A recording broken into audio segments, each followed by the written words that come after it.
Hello everyone, welcome to my YouTube channel. আজকের ভিডিওতে তোমরা পাবে ক্লাস 6 এর সোশ্যাল সায়েন্স 10 নম্বর পাঠ 12টি সংস্কৃতির ভিত্তি। সমস্ত পাঠের প্রশ্ন হতে খুব সহজ করে, তাই তোমরা ভিডিওটি শেষ পর্যন্ত দেখো এবং পরবর্তী ভিডিও পাওয়ার জন্য আমার চ্যানেলটি সাবস্ক্রাইব করে রাখবে। অনুশীলনী 1 নম্বরে রয়েছে নিম্নলিখিত প্রশ্নের উত্তর দাও। ক নম্বর প্রশ্ন হলো বেদ মানে কি? উত্তর হলো সংস্কৃত ভাষায় বেদ মানে হলো জ্ঞান। খ নম্বর প্রশ্ন হলো গ্রাম কি? উত্তর হলো গ্রাম হলো কয়েকটি কুল বা পরিবারের সমষ্টি। ঘ নম্বর প্রশ্ন হলো বৌদ্ধিক যুগের উল্লেখযোগ্য কয়েকজন নারীর নাম লিখো। উত্তর হলো বৌদ্ধিক যুগের উল্লেখযোগ্য কয়েকজন নারী হলেন বিশ্বরাভা, লোপামুদ্রা গুসা, অফলা। 2 নম্বরে রয়েছে বৌদ্ধিক যুগের সমাজ ব্যবস্থার উপর একটি টিকা লেখো। উত্তর হলো বৌদ্ধিক যুগের সমাজ ছিল পিতৃতান্ত্রিক, অর্থাৎ পুরুষদের প্রাধান্য ছিল বেশি। সমাজের সবচেয়ে ছোট একক ছিল পরিবার বা কুল, যার প্রধান ছিলেন গৃহপতি। কয়েকটি পরিবার মিলে গ্রাম মিলে 20 এবং 20 মিলে জন গঠিত হতো। জনের প্রধান ছিলেন রাজন, যিনি সভা ও সমিতির সাহায্যে শাসন করতেন। মহিলারাও কিছু ধর্মীয় কাজে অংশ নিতেন। 3 নম্বরে রয়েছে বেদে উল্লেখিত মৌলিক ধারণাগুলো কি কি? উত্তর হলো বেদে উল্লেখিত প্রধান মৌলিক ধারণাগুলো হলো ধর্ম, সৎপথে নিজের দায়িত্ব ও কর্তব্য পালন করা, কর্ম, ভালো কাজের ফল ভালো হয় এবং খারাপ কাজের ফল খারাপ হয়, মুখ্য আধ্যাত্মিক চিন্তার মাধ্যমে জন্ম ও মৃত্যুর চক্র থেকে মুক্তি লাভ করা। অনুশীলনী 2 1 নম্বরে রয়েছে নিচের প্রশ্নগুলোর উত্তর লেখো। ক নম্বর প্রশ্ন হলো জড়বাদের প্রচারক কে ছিলেন? উত্তর হলো চার্বাক। খ নম্বর প্রশ্ন হলো লোকায়ত বলতে কি বুঝো? উত্তর হলো জড়বাদ সাধারণ মানুষের মধ্যে জনপ্রিয় হওয়ার জন্য একে লোকায়ত বলে অভিহিত করা হয়। গ নম্বর প্রশ্ন হলো কে প্রথম জড়বাদের ধারণা প্রকাশ করেছিলেন? উত্তর হলো অনুমান করা হয় যে দার্শনিক বৃহস্পতি সর্বপ্রথম জড়বাদের ধারণা প্রকাশ করেছিলেন। ঘ নম্বর প্রশ্ন হলো জড়বাদ অনুসারে জগতের সব বস্তু কি কি উপাদানের সমষ্টি? উত্তর হলো জড়বাদ অনুসারে জগতের সব বস্তু ভূমি, জল, আগুন ও বায়ু এই মূল উপাদানগুলির সমষ্টি। অনুশীলনী 3 1 নম্বরে রয়েছে নিম্নলিখিত প্রশ্নের উত্তর দাও। ক নম্বর প্রশ্ন হলো মহাবীর কে ছিলেন? উত্তর হলো মহাবীর ছিলেন জৈন মতবাদের প্রবর্তক ও প্রচারক এবং জৈন ধর্মের শেষ তীর্থঙ্কর। খ নম্বর প্রশ্ন হলো জৈন ধর্মে মোট কতজন তীর্থঙ্কর আছেন? প্রথম তীর্থঙ্কর কে ছিলেন? উত্তর হলো জৈন ধর্মে মোট 24 জন তীর্থঙ্কর আছেন বলে বিশ্বাস করা হয়। প্রথম তীর্থঙ্করের নাম ছিল রসবনাথ বা আদিনাথ। গ নম্বর প্রশ্ন হলো জৈন ধর্মে 5টি নীতি কি কি? উত্তর হলো জৈন ধর্মে 5টি প্রধান নীতি হলো অহিংসা, কোনো জীবিত বস্তুর অনিষ্ট সাধন না করা, সদা সত্য কথা বলা, অস্থেয়, চুরি না করা, ত্যাগ, সম্পত্তি না রাখা, ব্রহ্মচারী জীবনযাপন করা। ঘ নম্বর প্রশ্ন হলো প্রাচীন ভারতে কোন দুইজন রাজা জৈন ধর্ম গ্রহণ করেছিলেন? উত্তর হলো রাজা বিম্বিসার এবং অজাত চক্র। গ নম্বর প্রশ্ন হলো জৈন ধর্মের অনুগামীদের কোন কোন দুটি ভাগে ভাগ করা যায়? উত্তর হলো দিগম্বর ও শ্বেতাম্বর নামে দুটি ভাগে ভাগ করা যায়।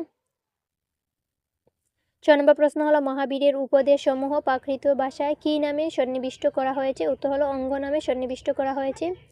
2 নম্বরে রয়েছে ভারতবর্ষের আধ্যাত্মিকতার ক্ষেত্রে নতুন চিন্তাধারা উন্মেষের কারণ কি ছিল? উত্তর হলো সময়ের সাথে বৌদ্ধিক আচার অনুষ্ঠান জটিল হয়ে ওঠে এবং মানুষের মধ্যে নতুন ভাবনা জন্মায়।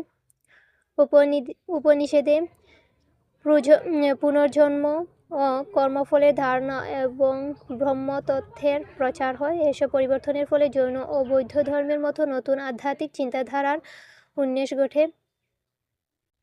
3 নম্বরে রয়েছে বর্ধমান মহাবীর কেন সন্ন্যাস জীবন যাপন করাকে সমর্থন করেছিলেন? উত্তর হলো বর্ধমান মহাবীর রাজকুমার হলেও সংসারের প্রতি তার আসক্তি ছিল না। 30 বছর বয়সে তিনি গৃহ ত্যাগ করে সন্ন্যাস জীবন শুরু করেন। এরপর প্রায় 12 বছর কঠোর তপস্যার পর তিনি কৈবল্য বা আত্মজ্ঞান লাভ করেন। তিনি বিশ্বাস করেন মায়ামোহ ত্যাগ করে সৎ জ্ঞান, সৎ কর্ম ও সৎ আচরণ অনুসরণ করলে আত্মার মুক্তি সম্ভব। এই কারণে তিনি সন্ন্যাস জীবনকে সমর্থন করেছিলেন। অনুশীলনী 4 1 নম্বরে রয়েছে নিম্নলিখিত প্রশ্নগুলোর উত্তর দাও। ক নম্বর প্রশ্ন হলো বৌদ্ধ ধর্মের প্রবর্তক কে ছিলেন? উত্তর হলো গৌতম বুদ্ধ। খ নম্বর প্রশ্ন হলো গৌতম বুদ্ধের পিতৃপ্রদত্ত নাম কি? উত্তর হলো সিদ্ধার্থ। ঘ নম্বর প্রশ্ন হলো গৌতম বুদ্ধ কোথায় তপস্যায় বসেছিলেন? উত্তর হলো গৌতম বুদ্ধ বুধগয়া নামক স্থানে তপস্যায় বসেছিলেন। ঘ নম্বর প্রশ্ন হলো কোন গাছকে বোধিদ্রুম বলা হয়? উত্তর হলো যে গাছের নিচে গৌতম বুদ্ধ দিব্যজ্ঞান লাভ করেছিলেন সেই গাছটিকে বোধিদ্রুম বলা হয়। 9 নম্বর প্রশ্ন হলো বৌদ্ধ মতবাদের মূল 4টি মহান সত্য কি কি? উত্তর হলো বৌদ্ধ মতবাদের মূল 4টি মহান সত্য হলো পৃথিবীর দুঃখময়, মানুষের আশা আকাঙ্ক্ষার থেকে দুঃখের উৎপত্তি হয়, আশা আকাঙ্ক্ষা দমন করলে মুক্তি সম্ভব এবং সেই মুক্তির জন্য অষ্টাঙ্গিক মার্গ বা 8টি পথ অনুসরণ করা প্রয়োজন। 6 নম্বর প্রশ্ন হলো বৌদ্ধ ধর্মের প্রধান গ্রন্থের নাম কি? উত্তর হলো বৌদ্ধ ধর্মের প্রধান গ্রন্থের নাম ত্রিপিটক। 6 নম্বর প্রশ্ন হলো বৌদ্ধ ধর্মের গণশিক্ষার কেন্দ্র 3টি কি কি ছিল? উত্তর হলো নালন্দা, বিক্রমশিলা, তক্ষশিলা ইত্যাদি। 2 নম্বরে রয়েছে বৌদ্ধ ধর্মের মূল মতবাদগুলো বর্ণনা করো। উত্তর হলো বৌদ্ধ ধর্মের মূল মতবাদ হলো 4টি মহৎ সত্য ও অষ্টাঙ্গিক মার্গ। 4টি মহৎ সত্যে বলা হয়েছে জীবন দুঃখময়, দুঃখের কারণ কামনা বাসনা, কামনা ত্যাগ হলে দুঃখ থেকে মুক্তি পাওয়া যায় এবং এই মুক্তির পথ হলো অষ্টাঙ্গিক মার্গ। অষ্টাঙ্গিক মার্গে আছে সৎ চিন্তা, সৎ সিদ্ধান্ত, সৎ বাক্য, সৎ স্মৃতি, সৎ চেষ্টা, সৎ কর্ম, সৎ আচরণ ও সৎ ধ্যান। বুদ্ধদেব অহিংসায় বিশ্বাস করতেন, যজ্ঞবলি মানতেন না এবং জাতিভেদ প্রচার বিরোধিতা করে সহ জীবনযাপনের উপর জোর দিয়েছিলেন। 3 নম্বরে রয়েছে ভারতীয় সভ্যতা ও সংস্কৃতিতে বৌদ্ধ ধর্মের অবদান সম্পর্কে লিখো। উত্তর হলো ভারতীয় সভ্যতা ও সংস্কৃতিতে বৌদ্ধ ধর্মের অবদান খুবই গুরুত্বপূর্ণ। সাহিত্যে পালি ভাষায় রচিত ত্রিপিটক ও জাতক কথা অমূল্য সম্পদ, স্থাপত্যে সাঁচি ও নালন্দার স্তূপ, চৈত্য ও বিহার উল্লেখযোগ্য নিদর্শন, শিল্পকলা, গান্ধার শিল্পরীতি এবং অজন্তা ইলোরার গুহাচিত্র বিশেষ গুরুত্ব পেয়েছে। এছাড়া নালন্দা, বিক্রমশিলা ও তক্ষশিলার মতো বিহারগুলো প্রাচীন ভারতের গুরুত্বপূর্ণ শিক্ষাকেন্দ্র হিসেবে গড়ে উঠেছিল। অনুশীলনী 5 1 নম্বরে রয়েছে নিম্নলিখিত প্রশ্নের উত্তর দাও। ক নম্বর প্রশ্ন হলো জনজাতি।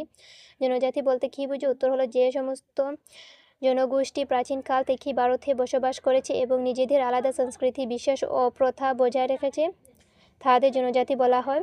খ নম্বর প্রশ্ন হলো কোন কোন উৎসব থেকে জনজাতীয়দের অতীত সম্বন্ধে জানতে পারি? উত্তর হলো জনজাতিদের অনেক কিছু লিখিত নয়, তাই তাদের অতীত জানা প্রধান উৎস হলো মুখে মুখে প্রচলিত লোক পরম্পরা, যেমন লোককথা, লোকাচার ইত্যাদি থেকে তাদের সম্পর্কে জানা যায়।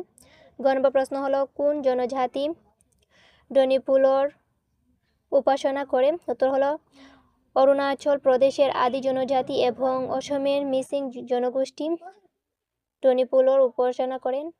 ঘ নম্বর প্রশ্ন হলো জনজাতীয় বিশ্বাসে প্রধানত কাকে ঈশ্বরের স্থান দেওয়া হয়? উত্তর হলো জনজাতীয় বিশ্বাসে প্রধানত প্রকৃতির বিভিন্ন উপাদান যেমন পাহাড়, নদী, গাছ, জীবজন্তু, পাথর ইত্যাদিকে ঈশ্বরের স্থান দেওয়া হয়। অনেক ক্ষেত্রে একজন সর্বশক্তিমান সৃষ্টিকর্তা ধারণাও দেখা যায়। 9 নম্বর প্রশ্ন হলো মুন্ডা ও সাঁওতাল আদিবাসীরা কাকে উপাসনা করেন? উত্তর হলো সিংবুঙ্গাকে। 2 নম্বরে রয়েছে ভারতের জনজাতীয় বিশ্বাসসমূহের বিষয় সংক্ষেপে বর্ণনা করো। উত্তর হলো ভারতের জনজাতীয় বিশ্বাস খুব বৈচিত্র্যপূর্ণ ও বেশিরভাগই মুখে মুখে প্রচলিত। তারা প্রকৃতিকে খুব পবিত্র মনে করেন। পাহাড়, নদী, গাছ, জীবজন্তু, পাথর ইত্যাদিকে দেবতা হিসেবে মানে। অনেক জনজাতির মধ্যে একজন সর্বশক্তিমান সৃষ্টিকর্তার ধারণাও আছে, যেমন ডনিপুলো ও সিংবুঙ্গা। আবার অনেক সময় স্থানীয় দেবতাদের বড় হিন্দু দেবতার সঙ্গে মিলিয়ে দেখা হয়। এসব বিশ্বাসের সঙ্গে হিন্দু ধর্মেরও পারস্পরিক প্রভাব দেখা যায়।